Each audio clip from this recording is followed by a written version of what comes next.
وَيَقُولُ الَّذِينَ آمَنُوا لَوْلَا نُزِّلَتْ سُورَةٌ، اور کہتے ہیں یہ لوگ جو ایمان کے دعوے دار ہیں کیوں نہیں کوئی صورت نازل ہوئی۔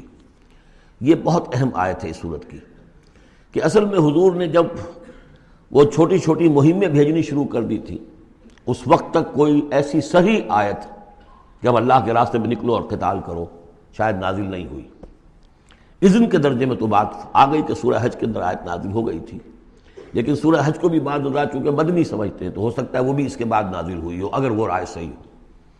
باقی سورہ بقرہ کے اندر جو آیات آئی ہیں وہ بھی یہ ہے کہ جب وہ تم سے جنگ کریں، قاتلوا فی سبیل اللہ الذین یقاتلونکم، اور بظاہر ہجرت کے بعد ابتدا ابھی مکے والوں کی طرف سے نہیں ہوئی تھی، انیشیٹو حضور نے لیا ہے، چھوٹے چھوٹے دستے آپ نے بھیجنے شروع کر دیے، ان کا گھیراؤ گویا کہ آپ کر رہے ہیں۔ ایک تو پولیٹیکل آئسولیشن آف قریش، کہ جہاں بھی آپ گئے 4 مہموں میں تو آپ خود بھی تشریف لے گئے، 8 مہمات ہیں کل بدر سے پہلے، جن میں سے 4 میں آپ نے بھی شرکت فرمائی، اس لیے وہ غزوات کہلاتے ہیں۔ عام ہمارا خیال ہے کہ پہلا غزوہ جو ہے غزوہ بدر ہے، اس سے پہلے 8 ہیں مہمات، جن میں سے 4 سرایا ہیں جن میں حضور تشریف نہیں لے گئے، مسلمانوں کو آپ نے بھیجا، اور 4 غزوات ہیں۔ جہاں آپ گئے وہاں جا کر آپ نے وہاں کے قبیلے سے، اس علاقے میں جو قبیلہ آباد تھا اس سے آپ نے صلح کر لی۔ اب یا تو وہ پہلے حلیف تھا قریش کا، اب حلیف بن گیا وہ حضور کا صلی اللہ علیہ وسلم، یا یہ کہ نیوٹرل بن گیا، اس نے کہا کہ نہ ہم آپ کی مدد کریں گے قریش کے خلاف، نہ قریش کی مدد کریں گے آپ کے خلاف۔ نتیجہ یہ ہوا کہ پولیٹیکل جو انفلوئنس تھا، zone of influence, political influence Quraysh کا وہ کم ہو رہا ہے۔ پھر آپ نے قافلوں کا پیچھا کیا تو اس سے اندازہ ہوا کہ اب ان کی لائف لائن جو ہے، ان کی تو شہرت تھی وہ، اس کے اوپر آپ نے ہاتھ ڈالا۔ یہ چیزیں چونکہ آپ کی طرف سے ہوئی ہیں، اس وقت تک مکے والوں کی طرف سے جو بھی کچھ انہوں نے کیا، مکے میں ستایا مارا پیٹا، وہ تھے اپنی جگہ۔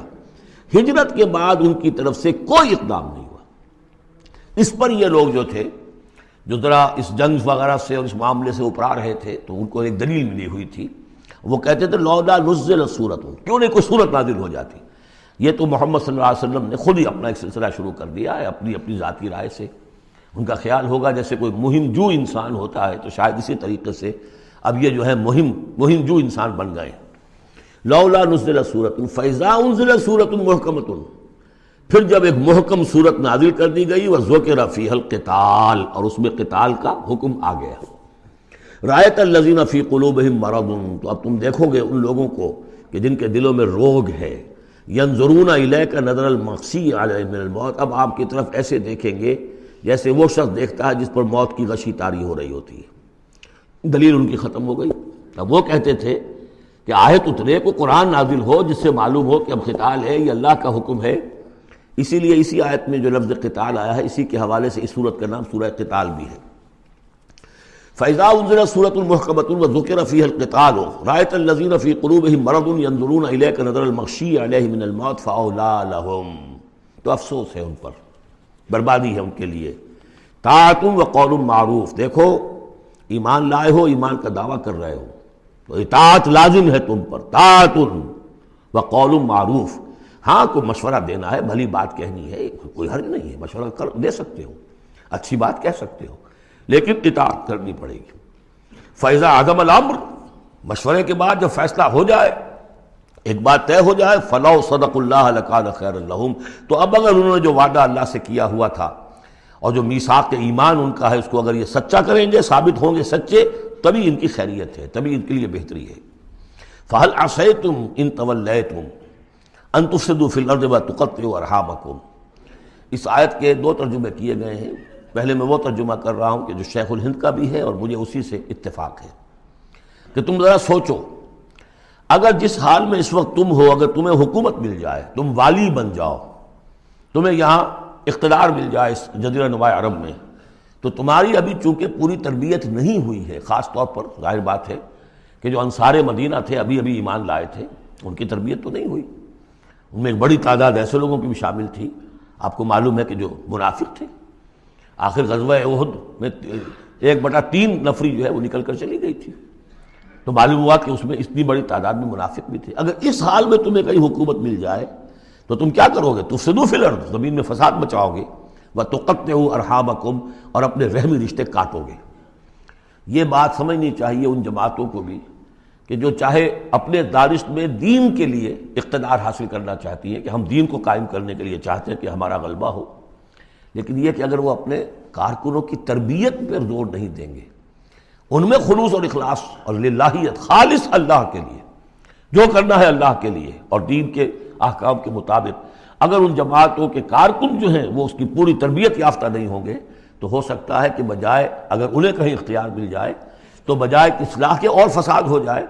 اور پہلا فساد تو اس اعتبار سے کہ بہرحال وہ لوگ فاسق اور فاجر تھے، انہوں نے جو فساد مچایا سو مچایا، لیکن اگر دین کے نام پر کہیں فساد مچ جائے تو پھر دین بدنام ہو جائے گا۔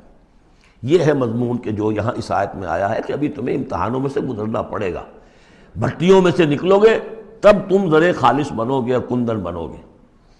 ایک ترجمہ یہ کیا گیا ہے ان تولیتم، مطلب اگر تم منہ موڑ لو گے، قتال نہیں کرو گے تو اس کا نتیجہ یہ نکلے گا کہ زمین میں فساد ہوگا اور تم اپنے رحمی رشتے قطع کرو گے۔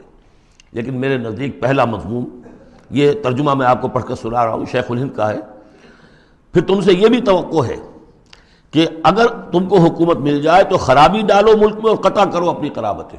مجھے اسی سے اتفاق ہے۔ اولئک الذین لعنہم اللہ فاصمہم واعمی ابصارہم، یہ وہ لوگ ہیں کہ جن پر اللہ تعالیٰ نے لعنت کی ہے اور انہیں بہرا بھی کر دیا ہے اور ان کی نگاہوں کو اندھا کر دیا ہے۔ افلا یتدبرون القرآن ام علی قلوب اقفالها، کیا یہ قرآن پر تدبر نہیں کرتے؟ قرآن پر تدبر کریں، اس کے بین السطور بھی تو پڑھیں۔ غلبہ دین کی جد و جہد میں یہ سارے مراحل آنے والے ہیں، یہ تو ان سے پہلے کہہ دیا گیا تھا، سورہ عنکبوت میں آ چکا تھا۔ احسب الناس ان یترکوا ان یقولوا آمنا وهم لا یفتنون، کیا لوگوں نے یہ سمجھا تھا کہ صرف یہ کہنے سے کہ ہم ایمان لائے انہیں چھوڑ دیا جائے گا اور بخش دیا جائے گا اور انہیں آزمایا نہیں جائے گا؟ وَلَقَدْ فَتَنَّا الَّذِينَ مِن قَبْلِهِمْ فَلَيَعْلَمَنَّ اللَّهُ الَّذِينَ صَدَقُوا وَلَيَعْلَمَنَّ الْكَاذِبِينَ، ہم نے تو ہمیشہ جو بھی ان سے پہلے تھے ان کو بھی آزمایا ہے، اور اللہ تو صاف کھول دے گا، واضح کر دے گا کہ کون حقیقت میں سچے مومن ہیں اور کون جھوٹ موٹ کے مومن بنے ہوئے ہیں۔ اور اسی صورت میں آگے بھی آ گیا فَلَيَعْلَمَنَّ اللَّهُ الَّذِينَ آمَنُوا وَلَيَعْلَمَنَّ الْمُنَافِقِينَ، اللہ تو بالکل دودھ کا دودھ پانی کا پانی جدا کر دے گا کہ اللہ تعالیٰ کھول دے گا کہ کون واقعی مومن اور کون منافق ہے۔ تو کیا یہ لوگ قرآن پر تدبر نہیں کرتے یا ان کے دلوں پر قفل پڑ چکے ہیں؟ ان الذین ارتدوا علی ادبارہم من بعد ما تبین لہم الہدی، یقیناً وہ لوگ جو اپنی پیٹھوں کے بل مڑ جائیں گے اس کے بعد کہ ان پر ہدایت واضح ہو چکی ہو۔ الشیطان سول لہم، شیطان نے در حقیقت ان کے لیے یہ مرحلہ ارتداد کا اور پیچھے مڑ جانے کا آسان کر دیا ہے۔ وَأَمْلَى لَهُمْ، اور ان کو بڑی طول عمل کے اندر پھنسا دیا ہے، لمبے لمبے ان کی امیدیں ہیں دنیا کے اندر۔ ظاہر بات ہے دنیا میں بڑے بڑے نقشے بنا رکھے ہیں، تو اب یہ میدان جنگ میں جاتے ہوئے تو انسان کترائے گا۔ ذَلِكَ بِأَنَّهُمْ قَالُوا لِلَّذِينَ كَرِهُوا مَا نَزَلَ اللَّهُ سَنُطِيعُكُمْ فِي بَعْضِ الْأَمْرِ، یہ اس لیے ہے کہ انہوں نے کہا ان لوگوں سے جنہیں ناپسند ہے وہ شے جو اللہ نے نازل کی۔ اللہ نے قرآن نازل کیا، یہ ناپسند کس کو تھا؟ قریش کو تھا، کفار کو اور یہود کو۔ تو یہ لوگ جو ایمان تو لے آئے تھے لیکن یہ کہ ان کے اندر وہ روگ تھا، دلوں میں وہ مرض تھا، وہ نفاق کی بیماری جڑ پکڑ چکی تھی۔ وہ یہ کہتے تھے ذالک بانہم قالوا للذین کرہوا ما نزل اللہ، جن لوگوں کو یہ اللہ کے اتاری ہوئی کتاب اور اللہ کے اتارے ہوئے احکام پسند نہیں آتے، ان سے جا کر انہوں نے کہا سنطیعکم فی بعض الامر، کہ دیکھیے ہم اگرچہ ایمان تو لے آئے ہیں، محمد کی بات تو ہمیں ماننی ہے، لیکن ہم آپ کی بھی اطاعت جاری رکھیں گے، کچھ چیزوں کے اندر آپ کی بات پر ہم عمل کریں گے، آپ کا حکم مانیں گے۔ آپ یہ نہ سمجھیے کہ ہم نے آپ سے اپنا رشتہ بالکل توڑ لیا۔ منافق اسی کو کہتے ہیں کہ جس نے دونوں کے ساتھ جڑا رکھنے کی اپنے آپ کو کوشش کی۔